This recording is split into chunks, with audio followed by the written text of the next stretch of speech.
एक ऐसा इवेंट जिसे दुनिया के हर कोने से लोग देखते हैं, एक ऐसा टूर्नामेंट जिसके लिए पूरे देश सालों तक इंतजार करते हैं।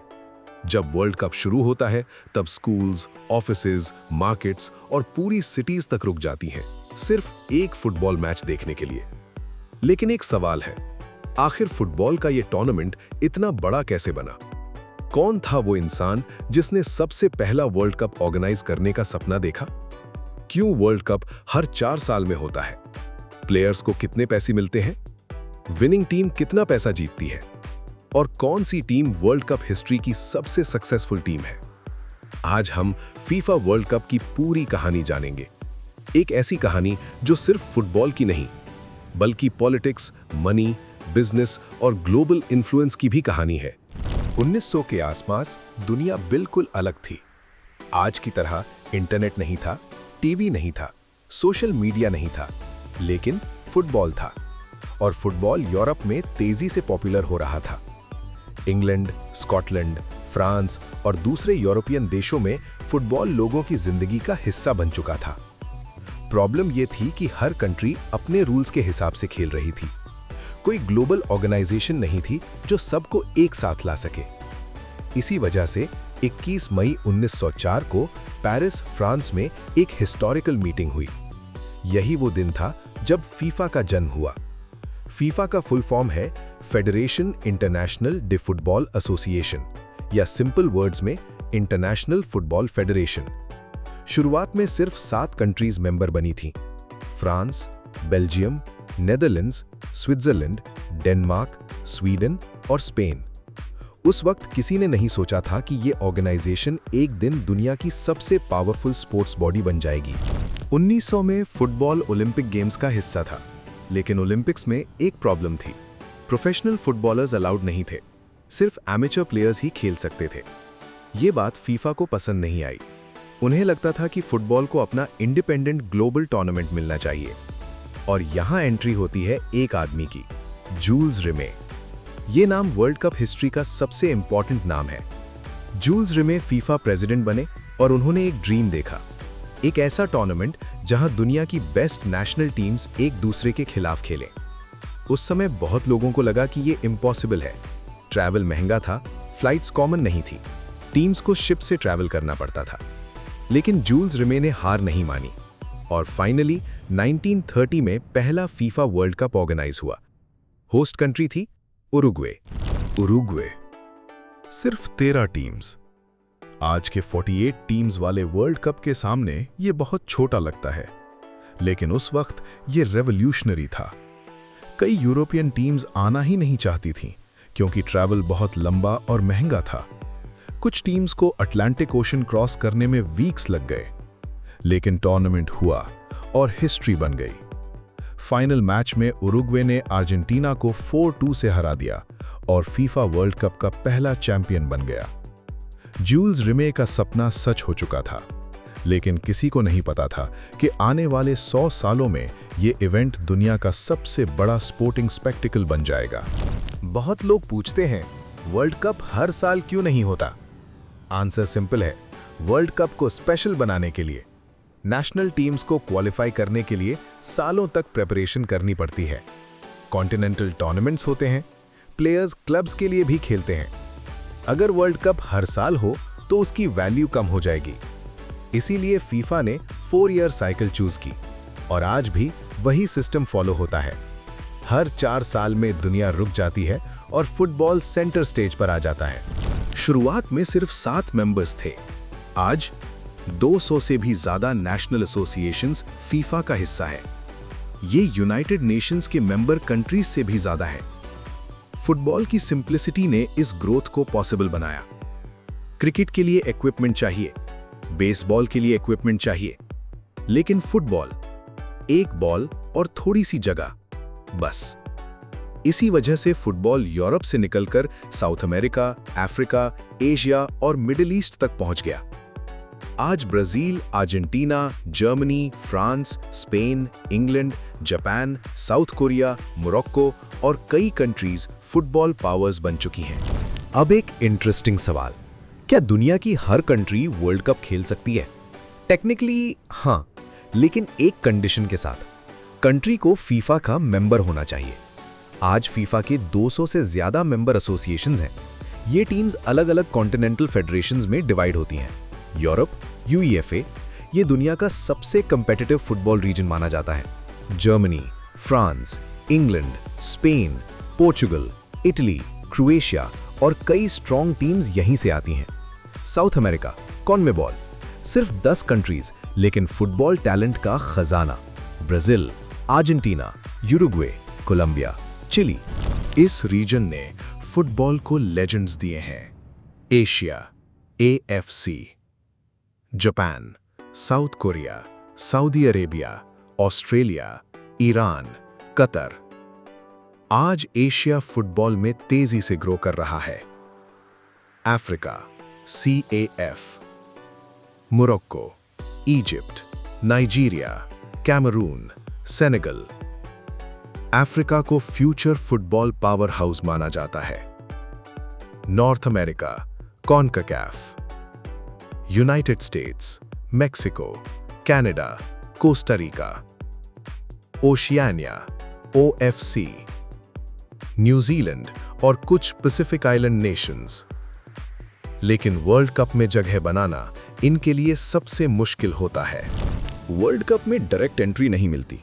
होस्ट कंट्री को छोड़कर बाकी सबको क्वालिफिकेशन राउंड्स खेलने पड़ते हैं और यही फुटबॉल को स्पेशल बनाता है। कभी-कभी एक छोटी कंट्री पूरी दुनिया को शॉक कर देती है। कभी कोई जायंट टीम क्वालिफाई ही नहीं कर पाती। इटली, जो 4 बार वर्ल्ड कप जीत चुकी है, 2022 वर्ल्ड कप के लिए क्वालिफाई ही नहीं कर पाई। सोचो, वर्ल्ड चैंपियंस रह चुकी टीम घर पर बैठी थी और दुनिया देख रही थी। फुटबॉल में कुछ भी पॉसिबल है। इसी अनसर्टेनिटी की वजह से लोग वर्ल्ड कप को इतना पसंद करते हैं। अब सबसे बड़ा सवाल, आखिर वर्ल्ड कप इतना पॉपुलर क्यों है? क्रिकेट वर्ल्ड कप भी है, ओलंपिक्स भी हैं, लेकिन वर्ल्ड कप का क्रेज अलग लेवल पर है। Reason number 1, national pride. यहाँ क्लब्स नहीं खेलते, यहाँ कंट्रीज खेलती हैं। जब अर्जेंटीना जीतती है तो पूरा अर्जेंटीना सेलिब्रेट करता है। जब ब्राजील जीतता है तो पूरा ब्राजील सड़कों पर आ जाता है। Reason number 2, rarity. World cup हर 4 साल में आता है। अगर आपका फेवरेट प्लेयर वर्ल्ड कप हार जाए तो नेक्स्ट चांस के लिए 4 साल वेट करना पड़ेगा। Reason number 3, emotion. यहां पैसे से ज्यादा देश की इज्जत होती है, इसीलिए प्लेयर्स वर्ल्ड कप को करियर की सबसे बड़ी अचीवमेंट मानते हैं। अब एक नंबर सुनो जो शायद तुम्हें शॉक कर दे। 2022 फीफा वर्ल्ड कप को दुनिया भर में बिलियंस लोगों ने फॉलो किया। Final match Argentina versus France, football history के ग्रेटेस्ट फाइनल्स में से एक।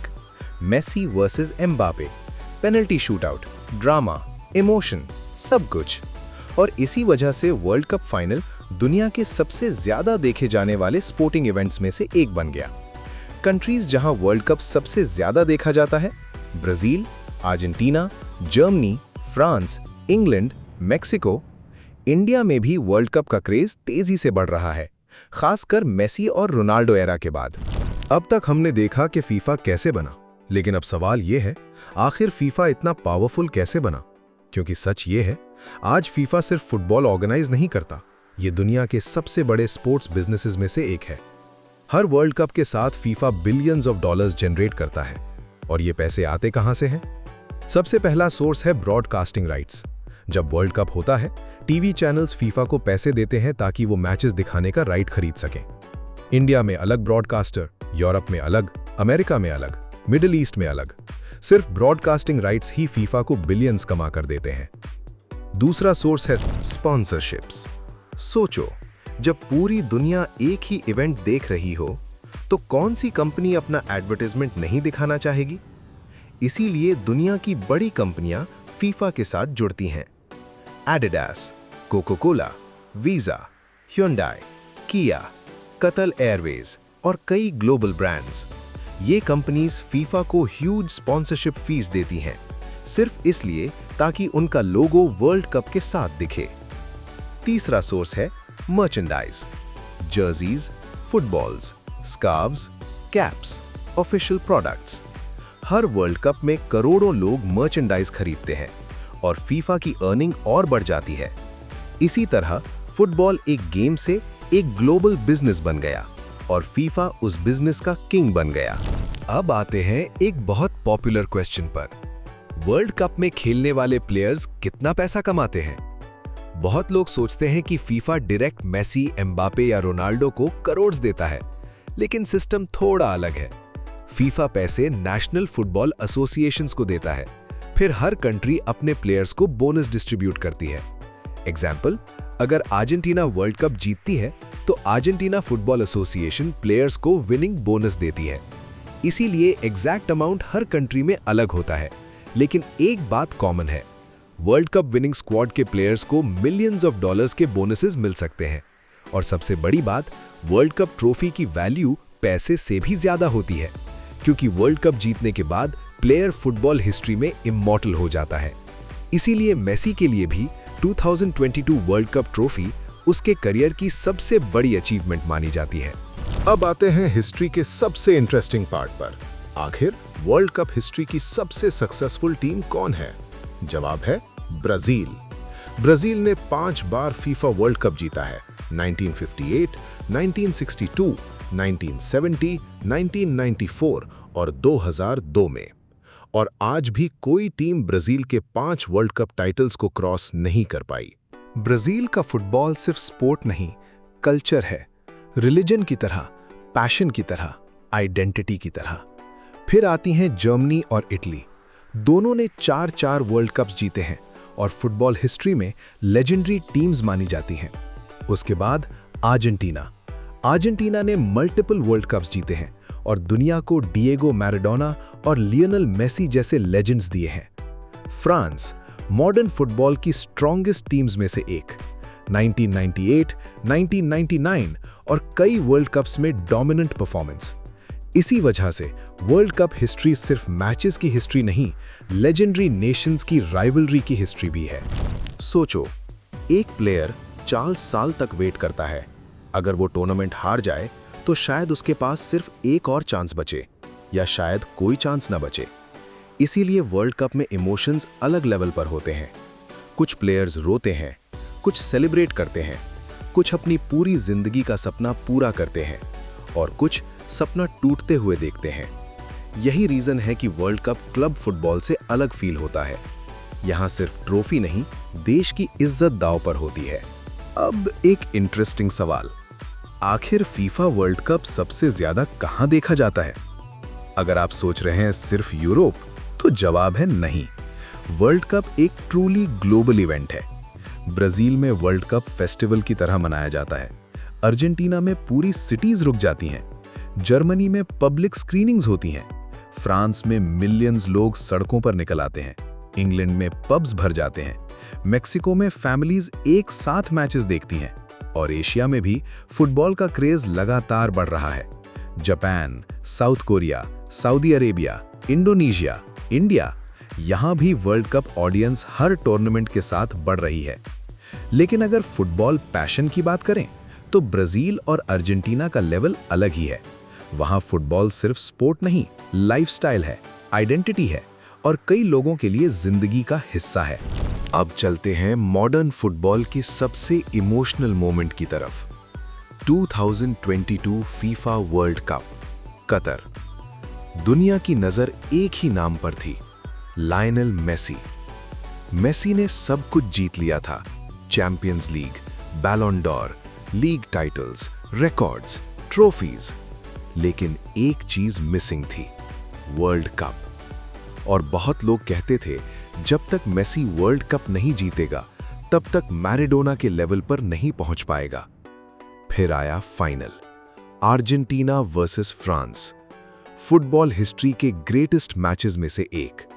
Messi versus Mbappe, experience versus youth, dream versus destiny.